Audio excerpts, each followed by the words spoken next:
الحمد لله وحده والصلاة والسلام على من لا نبي بعده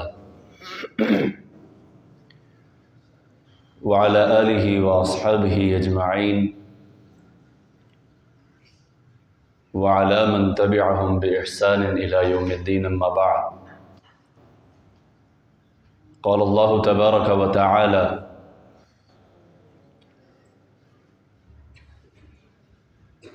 وعباد الرحمن الذين يمشون على الأرض هونا.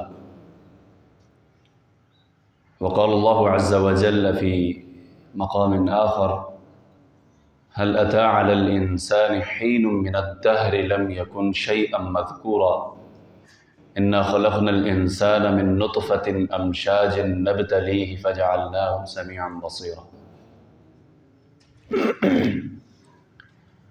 اللہ رب العزت کا احسان ہے کہ جس رب العزت نے ہمیں انسان بنایا اور پھر ہمیں مسلمان گھرانے میں پیدا فرمایا اور پھر نبی اکرم صلی اللہ علیہ وآلہ وسلم جو کہ امام الانبیاء ہیں، سید الانبیاء ہے، خاتم المرسلین ہیں، ان کا امتی بنایا اور پھر یہاں تک بس نہیں بلکہ اللہ رب العزت نے ہمیں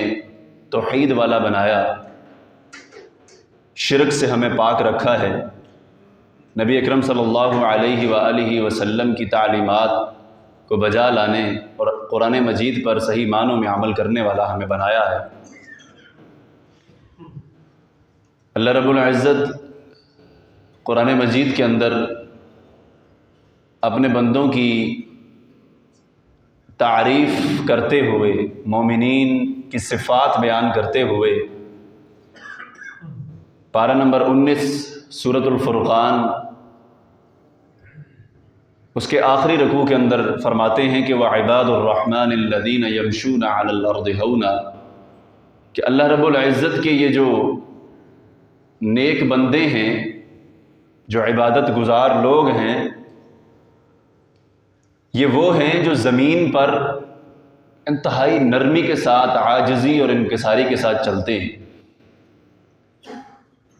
اب یہ عاجزی اور انکساری اور پھر شروع میں جو وعباد کا لفظ جو اللہ رب العزت نے لگایا ہے، یہ عباد ایک ایسے بندے کو کہتے ہیں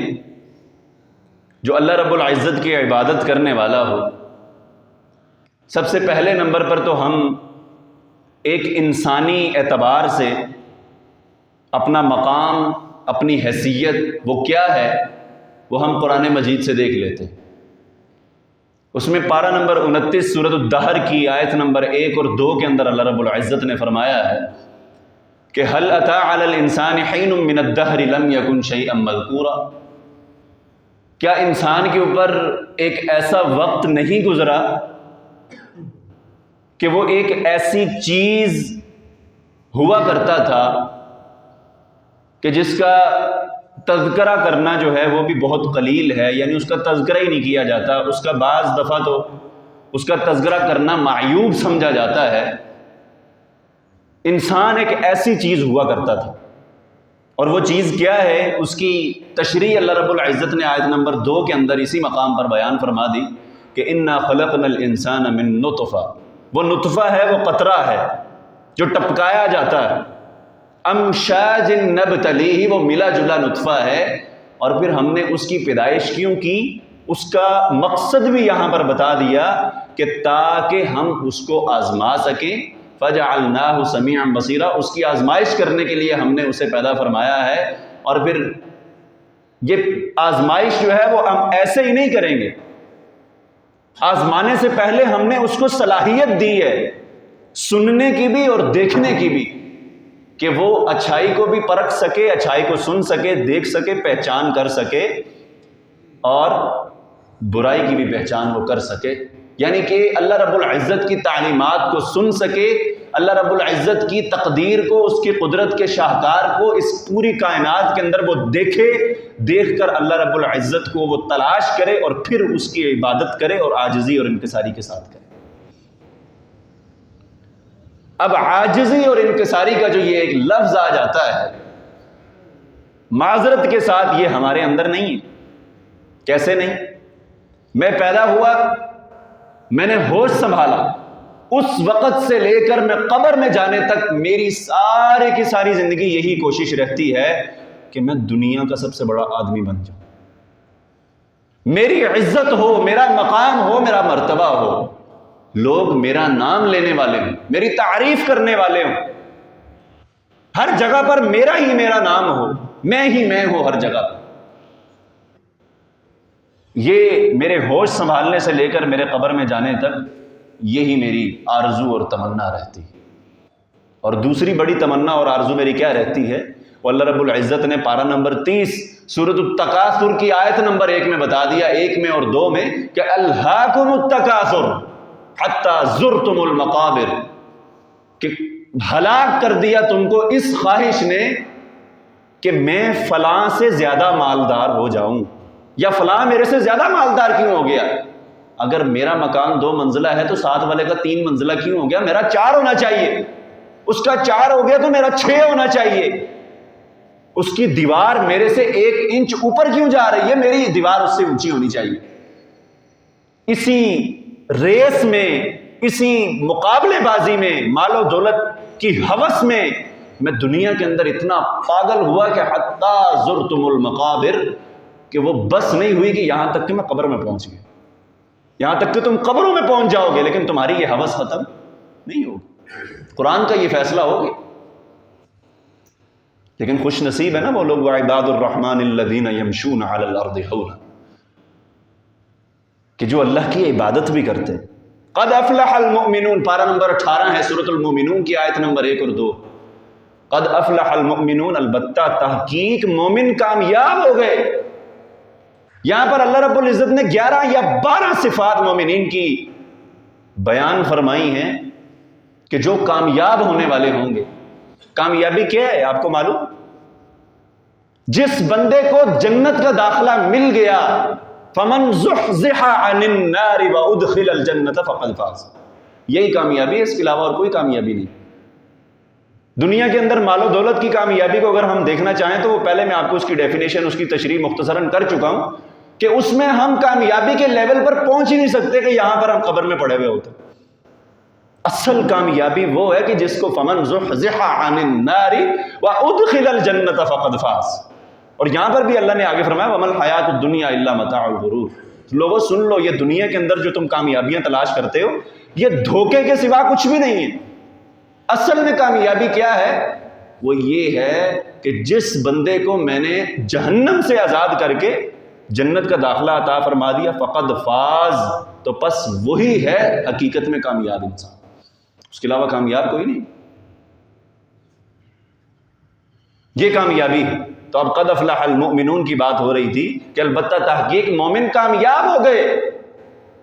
اب یہاں پر بھی سب سے پہلی جو ان کی صفت بیان فرمائی گئی ہے وہ الذین هم فی صلاتهم خاشعون، خشوع خضوع کے ساتھ نماز پڑھتے ہیں،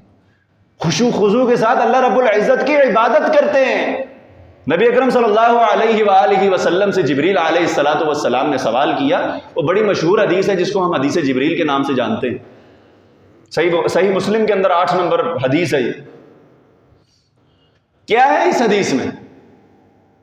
ایمان، اسلام، ہر چیز کے بارے میں پوچھنے کے بعد سوال کرتے ہیں جبریل علیہ السلام آپ صلی اللہ علیہ وسلم سے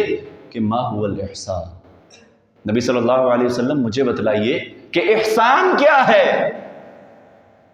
نبی اکرم صلی اللہ علیہ وسلم نے جواب دیا کہ الاحسان فی العبادت، کہ تو عبادت کے اندر جو احسان ہے وہ یہ ہے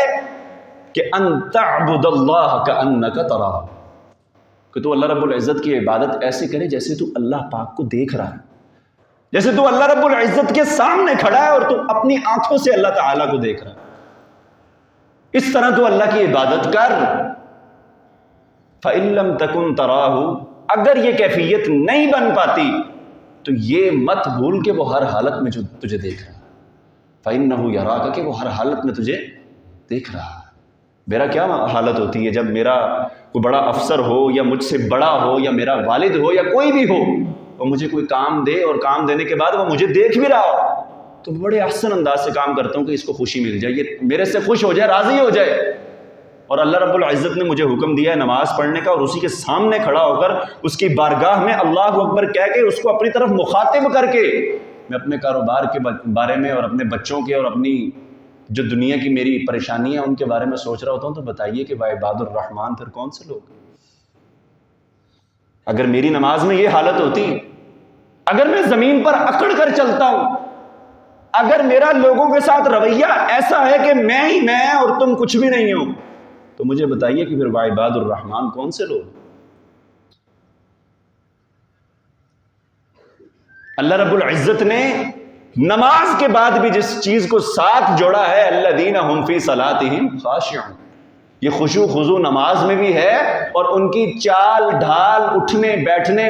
میل جول، لین دین، تمام کے تمام تر معاملات جتنے بھی ان کی دنیا میں ہیں، سارے کے ساروں کے اندر وہ عاجزی اور انکساری کے معاملات کے ساتھ وہ پیش آتے ہیں۔ یہ ایمان والوں کی ایک سب سے بڑی اور مین نشانی، اور پھر اسی عاجزی اور انکساری کو سامنے رکھتے ہوئے اللہ رب العزت کی عبادت کرتے ہیں، اور پھر ان کو عبادت کا بھی مزہ آتا ہے اور دنیا میں زندگی گزارنے کا بھی مزہ آتا ہے، کہ دنیا کے اندر کس طرح چلنا ہے، دنیا میں کیسے رہنا ہے، اپنے آپ کو جھکا کر رکھنا ہے۔ ہمارے اساتذہ کرام ایک مثال دیا کرتے تھے کہ آپ کی نظر کے اندر ایک بڑے سے بڑا پھل کیا ہے؟ ہم نے کہا استاد محترم تربوز، ہم نے جو دیکھا ہوا تھا ہم نے کہا تربوز ہے، تو کہا چھوٹے سے چھوٹا پھل کون سا ہے؟ ہم نے جواب دیا کہ کھجور ہے، تو کہا کھجور والا جو درخت ہوتا ہے اس کے پاس اتنا سا پھل ہوتا ہے، اور اتنے سے پھل پر بھی وہ اکڑ کر اتنا کھڑا ہوا ہوتا ہے کہ اس سے زیادہ اونچا اور کوئی ہے ہی نہیں درخت۔ اور تربوز کی اگر آپ مثال لے لیں تو وہ کتنا اونچا ہوتا ہے، اس کا تو درخت ہی نہیں ہوتا، وہ تو بیچارہ اپنے پھل کے وزن سے اتنا زیادہ جھکا ہوا ہوتا ہے زمین کی طرف کہ اگر آپ اس کو اٹھا کر کہیں اوپر لگانے کی کوشش کریں تو وہ ٹوٹ جائے گا، لیکن وہ اپنے اندر اکڑ پن نہیں لے کر آئے گا۔ اس مثال سے انہوں نے ہمیں یہ سمجھایا کہ جس بندے کو اللہ رب العزت نے زیادہ نعمتوں سے نوازا ہوتا ہے نا، اور اس بندے کی آپ نے یہ پہچان دیکھنی ہو کہ یہ ان نعمتوں کا اہل بھی ہے، تو وہ جھکا ہوا ہوتا ہے بجائے اس کے کہ وہ اکڑ کر اپنی گردن جو ہے ایسے اوپر کر لے۔ جس بندے کو اللہ نے زیادہ نعمتوں سے نوازا ہو اور وہ اس کا اہل ہے یا نہیں ہے، اس کی نشانی اگر دیکھنی ہو تو آپ اس کو دیکھ لیں کہ وہ تکبر اور غرور کرتا ہے یا زمین کی طرف جھکا ہوا ہے، بڑا ہی معقول بڑا ہی مناسب آدمی ہے، یا آپ کا اس سے بات کرنے کا دل نہیں کرتا۔ اکڑ پن والا جو آدمی ہوتا ہے نا، منہ پہ اس کے ساتھ لوگ میٹھے ہوتے ہیں لیکن پیٹھ پیچھے اس کے ساتھ کوئی بھی نہیں دیتا، ایسا ہی ہوتا۔ تو اللہ رب العزت سے دعا ہے کہ اللہ تعالی ہمیں عاجزی اور انکساری کے ساتھ زندگی گزارنے کی توفیق عطا فرمائے۔ اللہ رب العزت ہمیں وعباد الرحمن کے اندر شامل کر لے۔ اللہ رب العزت قد افلح المؤمنون کے تحت جو مومنین ہیں ان مومنوں میں ہمارا شمار کر دے، اور فمن زحزح عن النار وادخل الجنت کے حکم کے اندر جن لوگوں کو اللہ رب العزت جہنم سے آزاد کر کے جنت کا داخلہ عطا فرمائیں گے، اللہ تعالی ہمیں ان میں شامل فرما لے۔ وآخر دعوانا ان الحمد للہ رب العالمین۔